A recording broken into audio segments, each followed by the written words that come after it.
Je vais finir sur la question qui nous réunit aujourd'hui, le thème central, les infrastructures. Dans le cadre donc de la révolution progressiste et populaire, aujourd'hui, le camarade président du Faso, comme le capitaine Thomas Sankara l'avait dit, ose inventer l'avenir. Les infrastructures, c'est le nœud du problème du développement. Mais rendons-nous compte d'une chose, si on reste avec les mêmes méthodes appliquées jusqu'aujourd'hui, on n'ira nulle part. Je prends un exemple trivial. Les infrastructures routières. Le schéma est connu jusqu'aujourd'hui.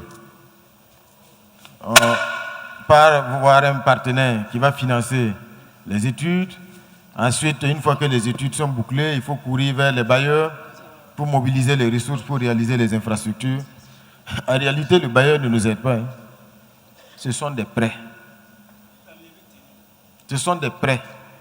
Et le drame dans cette approche, c'est que nous avons beaucoup d'infrastructures routières qui ont fait l'objet de prêts. Mais vous connaissez la durée de vie des infrastructures routières, même pour celles qui sont réalisées dans les règles de l'art. Je ne parle pas des infrastructures qui ont fait l'objet, qui ont été bâclées, si on peut le dire ainsi. Au bout de 2, 3, 4, 5 ans, les infrastructures routières commencent à se dégrader. Elles ont besoin soit de réhabilitation ou de reprise totale.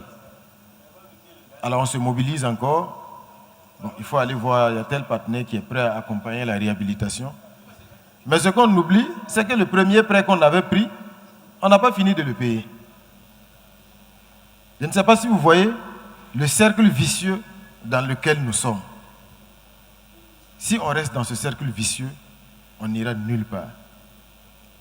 L'autre élément à prendre en compte aujourd'hui, c'est que le coût de réalisation de ces infrastructures par les méthodes actuelles est intenable.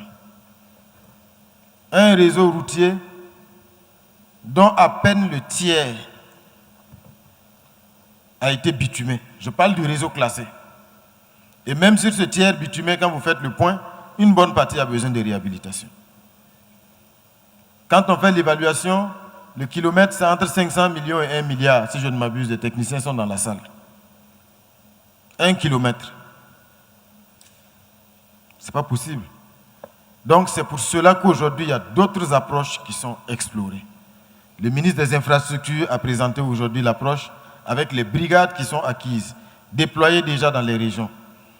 Ce n'est pas parce qu'on est contre les entreprises qui faisaient les travaux des routes. Pas du tout. Mais c'est parce qu'on se rend compte que si on ne change pas de méthode et assumer courageusement de nouvelles approches, on n'ira nulle part.